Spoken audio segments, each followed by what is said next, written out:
Welcome to Here Where You Belong, your go-to podcast for exploring belonging with your host and belonging expert, Irby. We are thrilled to have you join us. Together, we'll dive into the depths of what it means for each of us to find our own place in the world, whether it's within our communities, our relationships, or within ourselves. Today's episode is meant to inspire, uplift, and remind you that no matter where you are or where you're headed, you have a place where you truly belong. So, grab a cozy spot and settle in. Welcome to Here Where You Belong. Hello, awesome belongers. Welcome home to Here Where You Belong podcast. Some guests leave an impression, others leave a mark. Today's guest has done both, and we can't wait to bring him into this space to share more of his story with you. Let's welcome Larry Onan. Hey, Larry. Hi there. It's so good to be with you today. Glad to join you. I'm so glad you're here. Well, I've got a bit more to tell about our guest. Larry is someone who spent a lifetime helping others live and give with purpose.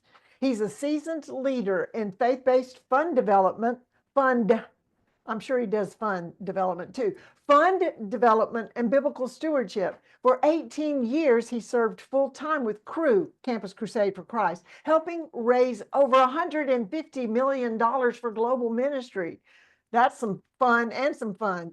He went on to counsel ministries across the world for 3 decades, guiding them in impactful giving strategies. Larry has contributed significantly to fund development and stewardship strategies as an author. His first book, Giving Yourself Away, ooh, that sounds good, was released in 1984, and his newest book, Intentional Living and Giving, was released in 2024. Both works have helped readers move from confusion and fear to a life of purpose, generosity, and contentment. Larry is a father, grandfather, and mentor, and today he's here to help us think more deeply about how we live, what we value, and why giving might just be the key to a fulfilled life. Welcome, Larry. Well, boy, you really covered it well. Thank you very much. I like that. Oh, good. I hope I try to, capture your essence and share it. Yeah. So I'm glad if you need to add to, take away, or correct, you're welcome to. But as you know, this is a podcast about belonging. And I have you here with your multiple years of experience and just life living. I know you have some stories about belonging to share with us. So bring it. When you say belonging, I got to think back to a time in my own life. My wife and I were attending a church in town right after we got married, and the pastor didn't like my occupation. He didn't like the organization I was with, and he was a great Bible teacher, but I thought, if I'm going to raise kids, I want to raise kids where at least the pastor likes my job. Nothing about him other than just we decided to go looking.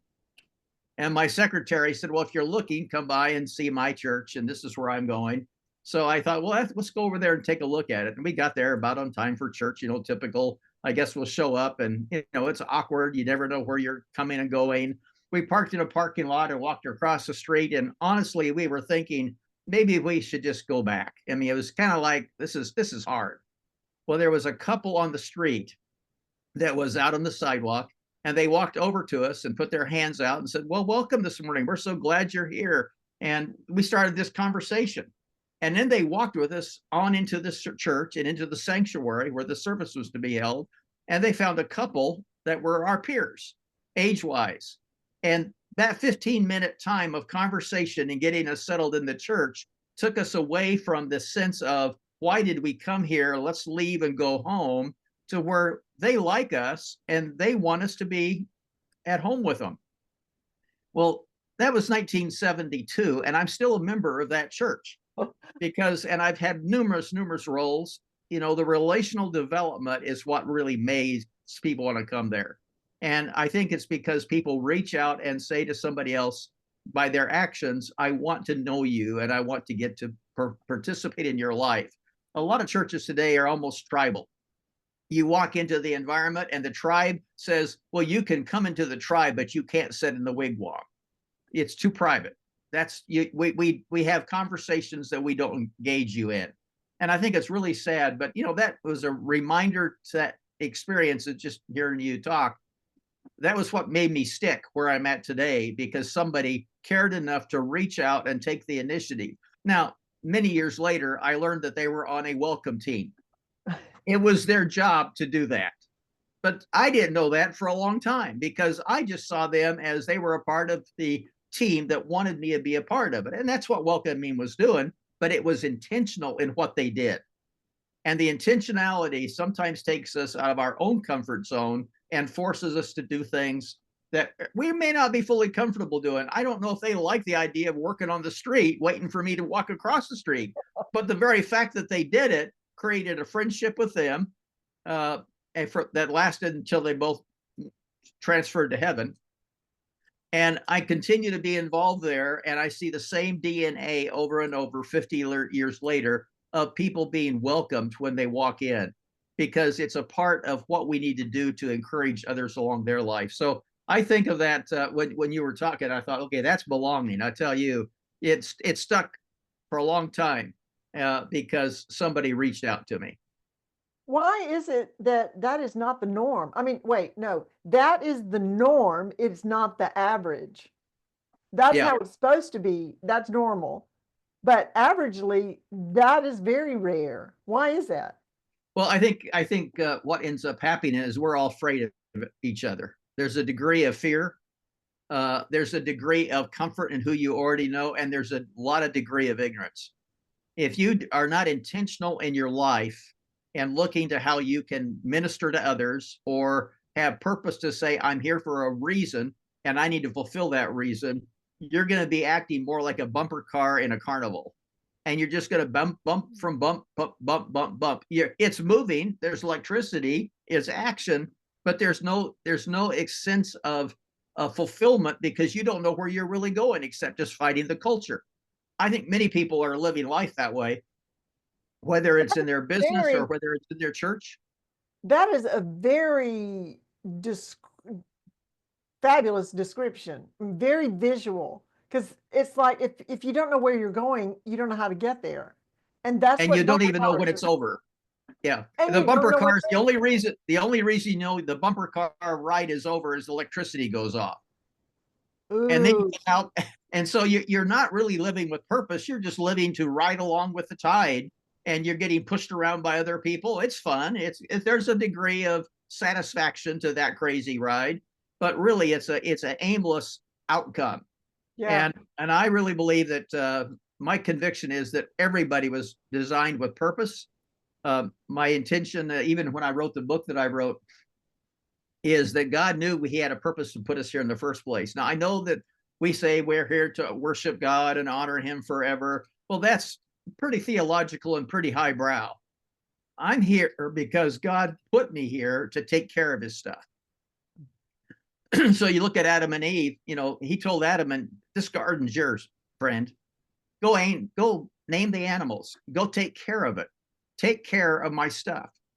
God gave Adam and Eve a stewardship responsibility. Now, in chapter 2 and 3, they blew it. They didn't stick with the plan. But the intention of them being here was so that He would have a relationship with them, and that they would take care of what He created. So the sky is the limit of what God created out there for us to do. But we've got to say, okay, I'm here for a purpose, and I will do what He wants me to do. And of course, the challenge is, what exactly does it mean to be a steward? All those things. But I think when a person realizes that they are not here by accident and there's a purpose to be here on earth, in my case, I don't own anything. I'm a steward of everything. Now, the state of California says I own a house and they make me pay taxes. Well, I'll play the game. I pay the taxes to the state of California, but I don't own where I live. I don't own the SUV that I drive. Even though it's got 250,000 miles on it, it's running just fine. I'm a steward of that. I'm a steward of the clothes I wear. I'm the steward of helping manage and care for my grandkids. I am entrusted to do my job while I'm here to the fullness. And when I understand that and unlock how that works, I get fulfillment every single day. I wake up in the mornings first thing I often think of is, God, what today can I do to help somebody else? How am I supposed to use my time, talent, treasure, skills to help somebody else? And I think when a person realizes that to help some other person or some other situation advance in their kingdom thinking. So I wake up every day thinking, okay, what's in store for me today? Now that doesn't mean life is going to always be easy, and it's Well, not a that's straight the line. next thing. Yes. Let's talk Yeah, I about think that. we all hope that life is straight. If I say, and I'm Southern California, so you can visualize this. If I'm going to go to Dallas, Texas, I'm going to drive east. The road does not really go east. It goes up over hills, it twists, it turns. It's got curves all over the place. And the road to Dallas, Texas from Southern California is going east. But if I decide to go to Seattle, Washington, I'm not going to get on the road to go to Dallas. I'm going to get on the road to go north, which would be, in my case, Interstate 5. And it's not straight either. But we talk about the income is being straight. The curves of life is what causes us to grow. The adversities we face is what God puts in front of us to work our faith muscle. So, you can go through, in my experience, I've been fired from jobs I've loved. I've been totally surprised by an outcome of a disappointed relationship. I've seen people that were walking in faith no longer walking in faith. I've been through experiences myself over and over again where it was because of the downside of that experience that I grew the most. 10 years ago, my wife, after 45 years, died of a glioblastoma brain tumor. Now, that was an 18-month journey of decline. I never heard the term glioblastoma. I came home the first night when she was in the hospital, and I said, what in the world did they say she had? And I looked it up and went to two of the major medical sites, and both of them introduced this idea of this brain tumor with the words, this terminal disease is treated in the following ways. I knew within 10 minutes that I had a game changer in front of me. My wife didn't even know what she had. And I knew that we were going to be dealing with something that if she was fortunate, in my view, being fortunate, I could get 10 more years of life with her. But it says in there, the disease often will take people in 3 months to 6 months because it's an unknown disease. It's a major disease of the brain, and it's a tumor, but a tumor that's acting like a jellyfish. It's got tentacles to it. So you can never remove all of the tentacles. You can remove the tumor encasement, but you can't remove the residuals of what's down there. Now, that 18-month period was difficult. It was doctors, it was UCLA Medical, it was testing new drugs. We were going through all the routines to extend her life as long as possible. But when I look back at the experience, that was one of the greater growth experiences of my life, is going through that and rebooting myself right afterwards to say, she has gone to her eternal new address. I've got plenty to do, and I'm going to spend my time on purpose doing what I can do to fulfill my life, because it's not over in that sense yet. That was an intentional decision I made. Otherwise, I could have moaned and groaned and been miserable for years. And I know we all deal with grieving differently, so I'm not taking out the emotional dynamics, but I made choices to not go the route of a pity party. Yeah. I made a choice to be busy doing what I knew God had called me to do. And I'm still busy in that. I'm probably busier today than I was when I was working full time, because I put too much on my plate. I got grandkids, I got consulting, I've got authoring stuff, I've got, stuff that I do on the internet, writing blogs and everything else. I mean, I've got plenty to do, but I have made a choice that as long as I'm living, I'm going to do those kind of things, because my purpose is not yet fulfilled here on earth. So there's a choice to be made. And then relationally, I'm looking for other people that want to join me on that. I connect with people, the speaking or the relationships, the things we do together are meaningful, but maybe through those times I can help somebody else grow in their understanding, and I can leave with them something that will help them continue the venture that I'm on when I'm no longer here to speak. Right. So much intention, so much not being in the bumper cars. That's right. Yeah, that's not the game we want to play here. We want to first of all know what God called us to do, learn what those elements are of being a steward. And I can share a little bit about that in summary. But when I know what my job is, in fact, when I wrote the book, the first 9 chapters unpack the quote theology. of what's behind me, the benefits or the idea of being a steward. A steward is a lifetime calling, not a money thing. And I think many churches teach stewardship as money, and it's a manipulation to get the money in to do the budget. So we have, in the American culture or the Western culture particularly, we've degraded the idea of stewardship to a money process exchange. God was not thinking money. In fact, the book of Deuteronomy, the Old Testament, God says, I don't need your money. I'm requiring you to give because I need you to put me first in all things. So God's not going to go broke. He just says, I need you to give so you know how to keep your priorities straight. You need to give to your life the same way. When you start to realize that my giving is an expression of who he is. And if God is a giver, he wants me to be a giver. I'm made in his image. So if I'm going to do what God did, God gave himself to me. He's done there many things for me. Then he wants me to do what he does. He also wants me to understand the laws of the harvest. And the laws of the harvest means that when you plant, you've got to wait for the harvest. And you've got to care for it. And you've got to nurture it. I was in Greece and Turkey a few weeks ago, and my watering system in my backyard did not work while I was gone for almost 3 weeks. Uh-oh. My grass burned out in Southern California because it didn't get water for 3 weeks. That was because, due to a faulty system, I was not caring properly for the lawn that was pretty new lawn.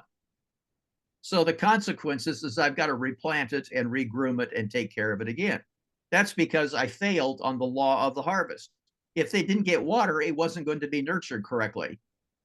Now, I did not know that was going on while I was gone, but that was really basically a fault of the system.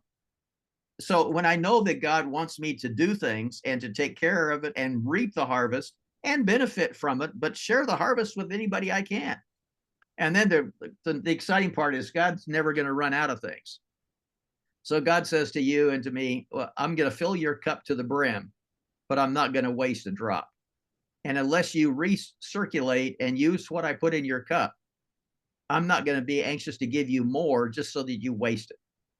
So God, in a sense, is pouring you a cup of coffee, and he says, I'm stopping when it's at the brim. Enjoy it and pass it along, do something with it. I've got more, but I'm not going to give it to you until you wisely use what you've already got.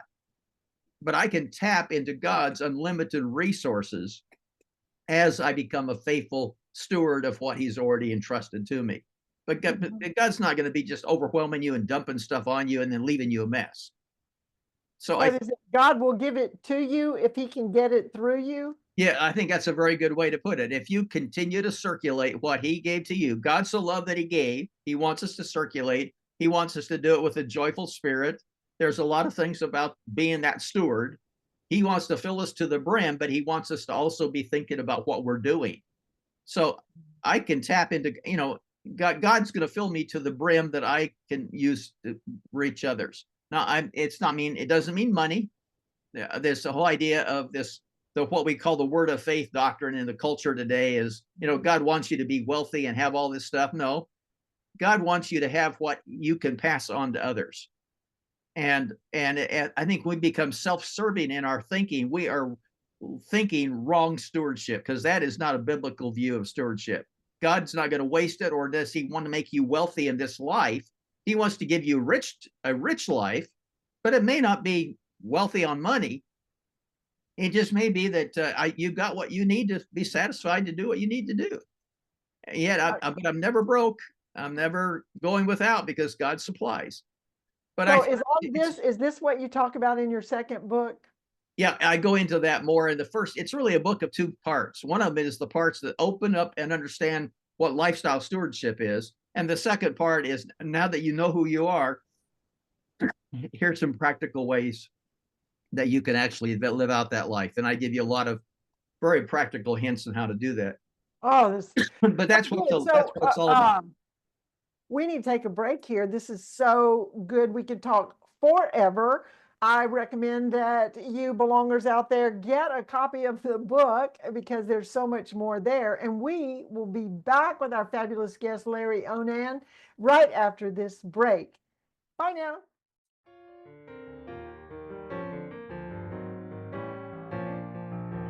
Hey there. Isn't my guest amazing? So glad you joined us today. In this world that often feels disconnected, building community and fostering belonging are essential. That's why I created this podcast, to bring inspiring people to you, to encourage you to create that sense of belonging and community, no matter where you are. If you're being blessed by my guests, and we have some more, like, subscribe, and share this podcast. You know who needs to hear this.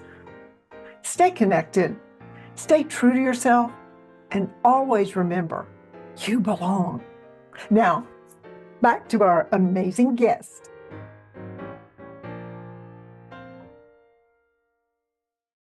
And we are back, belongers, with Larry Onan. What a fabulous conversation we're having. If you've watched the podcast, you know I have my 3 favorite questions I like to ask my guests because it's always so interesting. Larry, what do you consider is your greatest accomplishment? Probably understanding God's purpose for me is one thing, but in a very practical sense, I got 6 grandkids, and my 2 daughters produced those kids, great kids. I've got a 23-year-old on one side that graduated from Biola University in theology. I've got one that's at Colorado Christian University, also majoring in theology. And then on the other side of the coin, I got a 4th grader that's an adopted child, was adopted the same year my wife passed away. It's easy to keep track of his age because that was in sync. But he was an adopted child because they really wanted him. And that's a cool thing there. It's not a mistake at all when you go out for adoption. But that's my grandson on the other side. Then I got 2 daughters in the middle of all these 4 boys. And one's a Downs child with a 17-year-old. She's not through high school yet, but she's working on that. And then I've got another daughter that's going to be going into, I think, her freshman year. I guess they call it the 9th grade this next year. So I live rather close to them so that I'm able to schedule activities. And the challenge that Grandpa has is, what do you do that's relevant to each kid at the point of life and where he's at? So, that's one of my accomplishments, is watching my kids. My 2 sons-in-law are both in ministry. One's doing a typical church environment, and one of them is doing the house church, organic house church thing. And my daughters are heavily involved. So I've been very blessed that they are walking in faith, and they've got kids that are moving in faith, and they got, I'm very blessed in that rate. So I guess that's an accomplishment. But I also think another accomplishment is identifying and helping people begin to understand lifestyle stewardship. There's been very few people that have really dove into that subject. I'm coaching with one organization that is really concerned about the churches that he oversees really are not teaching a biblical view of lifestyle stewardship. They're teaching stewardship is the money preaching moment when they raise the budget for the year every year. And most pastors hate to talk about that subject because they've so limited in their view. So in a sense, accomplishment is just formulating the principles of lifestyle stewardship so others can have. Well, that's so beneficial to learn to be intentional about every part of your life. A lot of people say, well, I don't have anything to steward. I don't have any money. Hello, do you have a beating heart? Do you have breath in your lungs? Your actions, you can steward your actions and ministry in so many other ways. And some years ago, Dia, I was talking to a pastor's wife he was in early, just starting to retire, and she was grieving the fact that she never did understand her purpose in life. And she had been a pastor's wife for a number of years. And she says, I've never understood what God's plan for me really was. I've known it's what my husband's was. And I thought how sad it is to go through life not realizing your purpose has nothing to do with preaching in a pulpit or doing what a quote minister does. Your purpose is around fulfilling what God intended you to do. And she was very gifted as a teacher. She was very gifted in helping people, but she had failed to recognize that that was her purpose and calling. We need to help people find what that purpose and gifting is. Well, I believe it's good to help them understand how to define their strengths. There's tools and helps out there to do things. But when you realize that you're put here, you're fearfully and wonderfully made to accomplish a purpose. That's not a mistake. You didn't just show up here because 2 cells came together and you popped out. You were fearfully and wonderfully made. It's amazing what God put together for you and for me. Recently, just to illustrate that, I went through a cornea transplant 2 weeks ago. Now, many people don't understand what a cornea transplant is. Number one, it's when your cornea is shot. It goes so bad that it's got to be replaced. In 1967, I was told that within 15 years, I would need a cornea transplant. But they said if you're a good caretaker of the eyes you've got with the right contacts, we can extend that. I extended my cornea for 51 years. Now, here's the amazing, a fearfully and wonderfully made body. The first thing my doctor told me the day after surgery, because he wanted to see the eye 5 hours later, and he'd put a 38-year-old cornea into my eye. And he was very glad to get a 38-year-old because of the pliability and the youngness of it. And he told me about that. He says, you're very fortunate, and I'm fortunate to put, with 16 stitches, it's in my eye right now. It's being held in my eye with 16 stitches. But he said the first thing that's going to happen in the first 2 weeks of this transplant is that I put the cornea in with the cells of your donor. That's the very first layer of the cornea. And the next 7 to 10 days, your body is going to remove all those cells and cover the entire cornea with your cells. That's our first goal, is for have the right movement of cells to basically Pac-Man style, eat up the others or get rid of the donor cells and cover my cornea with my cells. You talk about something so small. I mean, we don't even know how small the cornea is. It's the very center part of your eye. But I just thought how fearfully and wonderfully made that my body had the ability to identify his cells as foreign cells and cover the cornea with my cells in a 7-day period. Now my eye is encased with my cells. That's fearfully and wonderfully made. And that's just my eye. That's not the rest of the complexities of my body. That's just my eye doing one little thing. And I think a lot of times when we realize that we were fearfully and wonderfully made for a purpose, and you were made to be a steward of what God entrusts to you. Now, how do you become good at that? So the whole thing is about just really comprehending that I've really got a reason to be here, and I need to work on fulfilling that reason. And I do that with my grandkids in a different way. Right now, this year, I've got 3 season tickets to a theater production company. And those kids get free tickets to come with me, and I take 2 of them to every show. And we are going to the theater every 8 weeks. And they're loving it because it's 2 or 3 hours with Grandpa, but also seeing a really good show. And I have different conversations with the 23-year-old and his girlfriend than I do the 10-year-old when I took him to the Mount of Monte Cristo. You know, it's a very different environment, but the kids are enjoying it. And I think that's a way for me to connect. Now I see him at birthday parties and I do other things, but this is Grandpa time with them in a theater.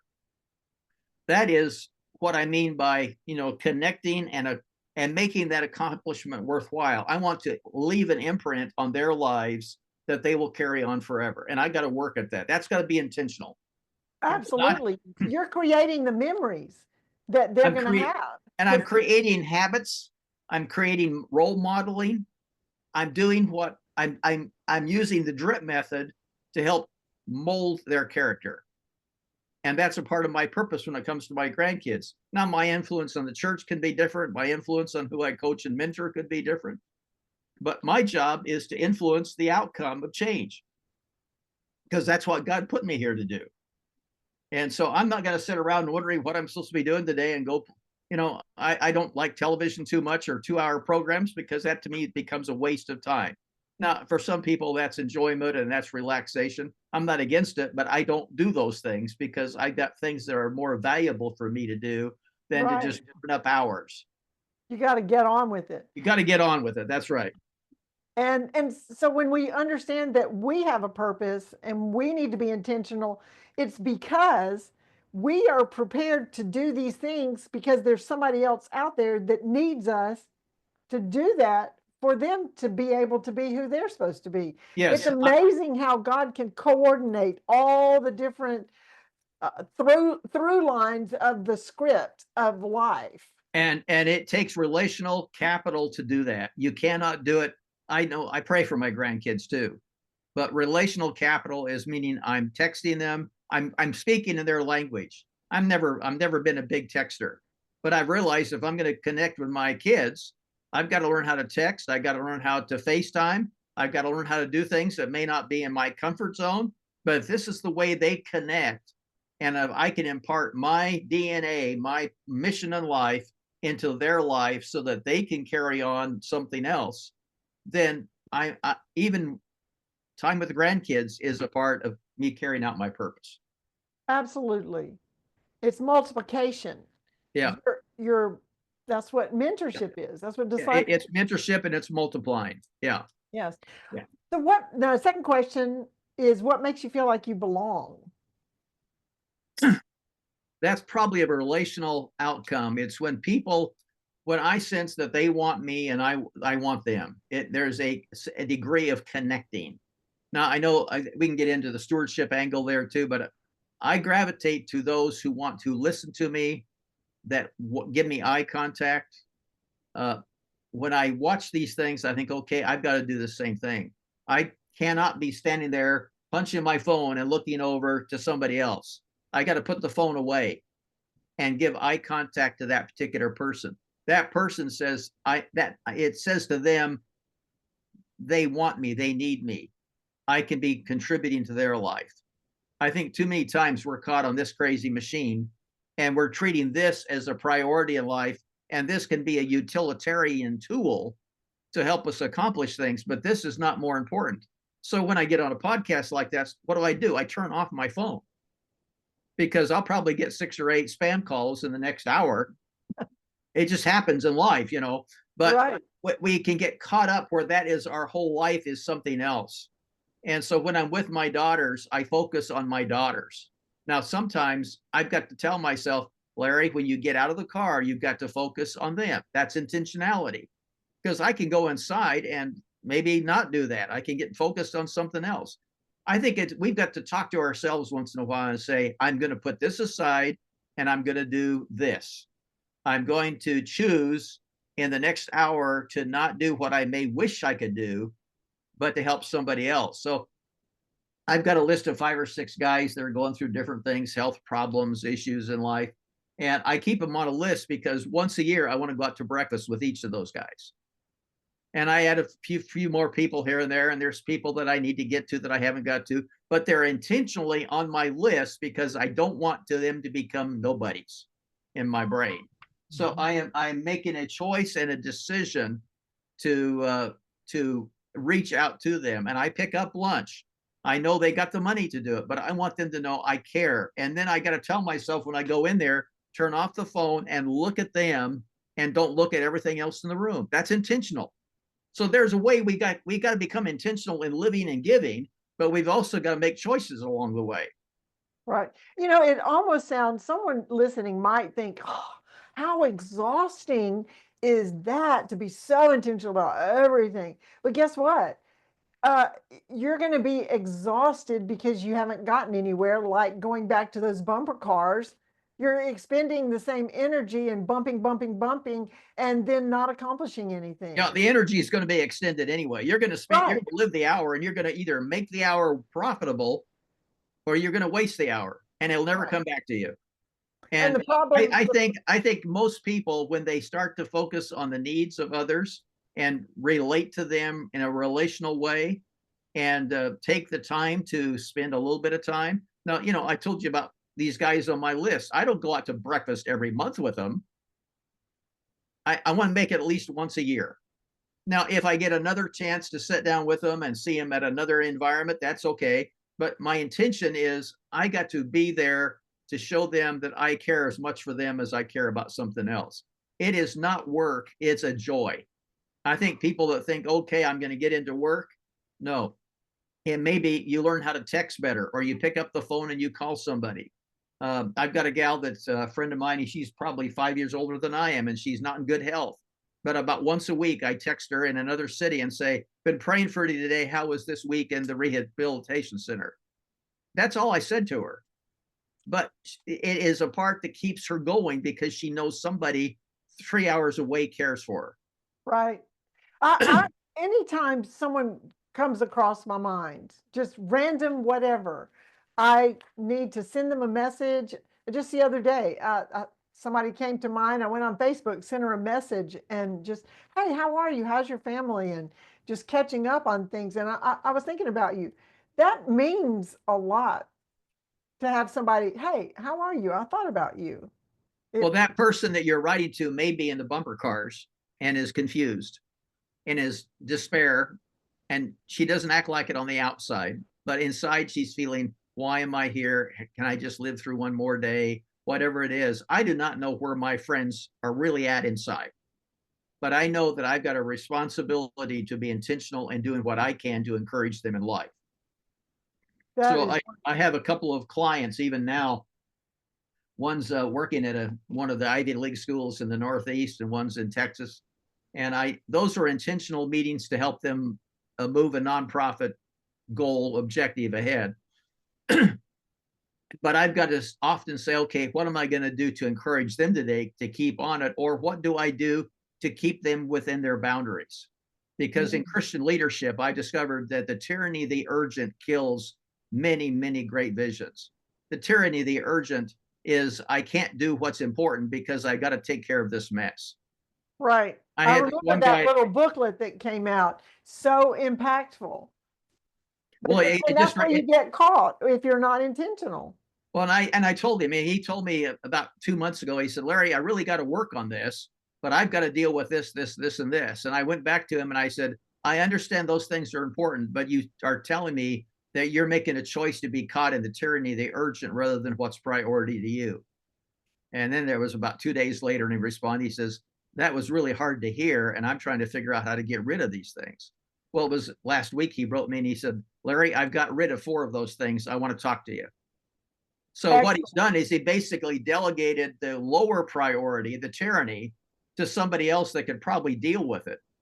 And the outcome of those tyranny things are not going to make or break us. He may even lose some money in the deals, but that's okay because it's not really high priority. It's just what was sucking his time and energy.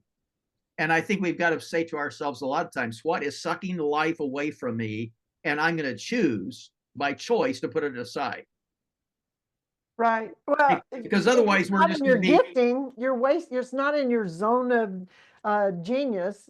If it's your zone of incompetence, why are you doing it? Yeah. Why are you doing this? You're incompetent to begin with in that field. Right. So no, that's just how I feel about even helping other people in this process. Excellent. My last question. What is your favorite quote? And I'm sure you have a gazillion of them. But you gave us a quote from Oswald Chambers. Yeah, what was that quote? All of God's people are ordinary people who have been made extraordinary by the purpose he's given them. Yeah, and that comes back to the very core of just my mission. We all are ordinary people. We put on our clothes the same way. We do the same thing. Although we're fearfully and wonderfully made, we're pretty common when it comes to the human race. But when you step in and help transform somebody else's life, or give them hope, or give them a little bit of direction, or you give them a plate of cookies because you know they're lonely, or you take their mail in because you know they have trouble getting to the mailbox. Those are ways where you become extraordinary to them and you extend their life of hope. And I just really, what Oswald Chambers is talking about there is we're all average people. God didn't make a super steward. He made us all stewards. If we were all collaborating with our stewardship, we'd have a totally different world. Oh my goodness. It would transform everything around us. If every member in a church realized that they were stewards coming to be refreshed so they could be a better steward rather than just to observe a performance on a platform. In my teaching, a lot of times I believe in adult educational teaching. The worst way to teach anybody is lecture. You remember about 5 to 8% of a lecture. This is true. Okay. What you really learn at is when you start to involve yourself. So the Sunday morning service is the worst way to impart biblical knowledge.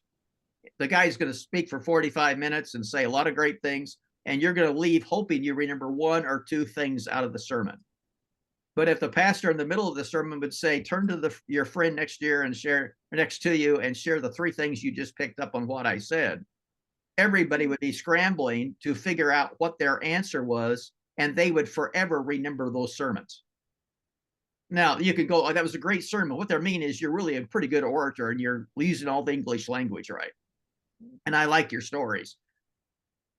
There's more to it than that. We've got to, again, intentionality says, I'm going to learn how to engage relationally in the lives of other people. And, our Western culture of doing it, sitting in rows, looking to a person on a platform, it's the poorest way of trying to get depth. That's all it is. It's not a bad way. I mean, there's a place for that. But I think we just got to be always saying, how can I take the common and become extraordinary? And my extraordinary move may be, I remember a few months ago, maybe it's been a year ago now, I loaned a particular tool to a neighbor. Now, he still got it, but he reminds me often that he's still using it. And I don't really need it in my garage. As long as I know where it's at, I'm happy and he's got it. Because every time he sees me, he says, I'm still using it. I'm doing this with it. This really helped me do X, Y, Z. He says, I wish I could buy it from you. I said, no, I'm just extending the life to your house. But that was an intentional step. And he reminds me often that he still got it. Every time he sees it, he thinks of me. If he owned it, he wouldn't think of me. I mean, in some ways, it's kind of a catch-22 for him. What can we do to say, okay, how do I become extraordinary because God's working through me? Mm-hmm. And everybody that's listening to your podcast, there's a lot of out there say, this makes a lot of sense. I can go do it. There's others who are saying, boy, that's a stretch for me. I can't do it. Well, yes. Here's the thing. God is not concerned about our abilities. He's concerned about our availability. Availability. That's exactly right. So, and that's what this quote is saying. Look, just be available and God will direct you. It's not like, oh, God goes, oh, I'm surprised. I might need to get them a skill to be able to use. No, he already put it all in us. The ingredients are already there. And he's already planned out for us to be able to do things that he later plans for us to do. So we just have to be available. Oh, well, wow. I think there's a couple of things that I like to, leave with people. One is you can get a hold of the book. It's not because I'm just trying to sell the book, but I know it's going to transform a person's life. Well, that's great. Yes, let's close with what you want to leave these people with. Well, I want to leave them with, I'll tell them where they can get it. I mean, first of all, intentional living and giving, the way it looks. I mean, this is what it looks like. Okay. There it is, intentional living and giving. You can go into Amazon, you can go into your Barnes and Noble, you can go into Books A Million. Any place you want to buy books, you can go find it. It's a major publisher's got it, so you can find it. You get the book, and the first 9 chapters is what in the world is this lifestyle stewardship? And I unpack that from a biblical perspective. After we've done that, we're saying, okay, how do you apply this? I encourage people, and I said, what you really are is an authorized wealth distributor. You're authorized to give away God's wealth on demand or as a point of need. He just wants you to be available to be an authorized wealth distributor. He's blessed you. He's given you all kinds of things to give. I also encourage people that if they have never figured out what their strengths are, there's some tools out there. I'm a big fan of the Clifton Strength Finders. It's a tool. Anybody can go online and figure out in 5 minutes or 10 minutes of just a quick little test, Clifton Strength Finders. They start to realize what you're made to be and how you use those 5 basic strengths. I know who I am, so I'm not going to volunteer to do something I'm weak in. I can do things that I'm weak in, but if I do it, I'm tired, and it's probably not going to be near the value of somebody that can do it because they're good at it. So I'll easily say to you or anybody else, no, you don't want me to do that. I'm doing one job at our church. I serve in an executive pastor role, and I'm dealing with state of California law for child protective services. The detail I don't like. I wish I could delegate the whole thing to somebody else. But I can do it for a season to help get this thing working so that we are helping protect kids. It's a good law, but it just takes a lot of implementation. But that's not my greatest strength in life, but I've been at it for a couple of years just because of the nature of it. But when I work on that at the end of an hour, I'm tired. If I'm doing something that is in my strength, I'm energized. Right. So I look for I do not want people to focus on their weakness. Focus on what they do really well. And if you need some help, Clifton Strength Finders would be a great place to start that process.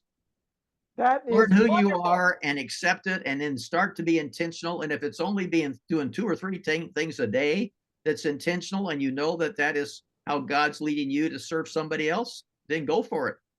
Absolutely. And they're going to be blessed. The blessing's going to come back. They're going to be grateful eternally for the way you're stepping into their life.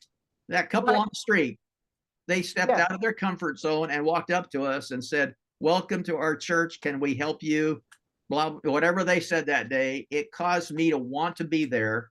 And 50 years later, and they've been gone for over a decade, I'm actively involved, and we have been generation to generation because somebody chose to do that day and step out for me. So it's back to the wheel was the difficulty was I've got to walk over and put out my hand and say, "Welcome, what's your names? I'm glad you're here." And I said, "This is my wife, Pat, and I'm Larry. Then let me find somebody." We've got couples just like you there, blah, blah, blah. We talked and had a great little 5-6 minutes walking in. That was the transformational part that led us where we were at. Can you do something as simple as that, of just getting to where people feel like you heard me and you appreciated me and I'm a real life person?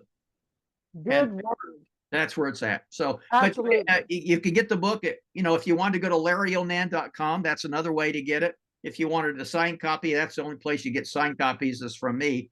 But you can get the book at any outlet where books are sold. Get the book. Read the book. Read the book. You'll want to get copies for other people, because what we're talking about here is not commonly talked about. It's a confused subject, thinking it's all about money and it's how to make it rich. That's not the objective of this book. There is one chapter, I actually have a chapter in there called "What About Money?" Because one chapter. 16, okay. Everybody thinks that it should be about money. We haven't talked about that yet. Well, let's talk about it. Okay. And then we lay out Deuteronomy and God's word. I don't need your money, but I need you to put me first in all things. Excellent. Wow. Well, to my amazing guest, thank you, Larry. It's been thank you for the opportunity to share with your audience and just be a part of your life today. I hope it's been a blessing. Thank you. And to our listeners, belongers, stay connected, stay true to yourself, and always remember you belong. This is Dia Irby with Here Where You Belong podcast, signing off. Bye now. Bye-bye.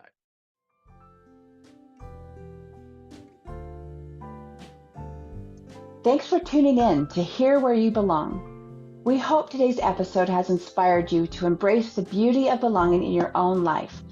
Remember, no matter where you are or where you're headed, you have a place where you truly belong. Join us again next time for more insightful conversations and heartwarming stories. Until then, stay connected, stay true to yourself, and always remember that you belong.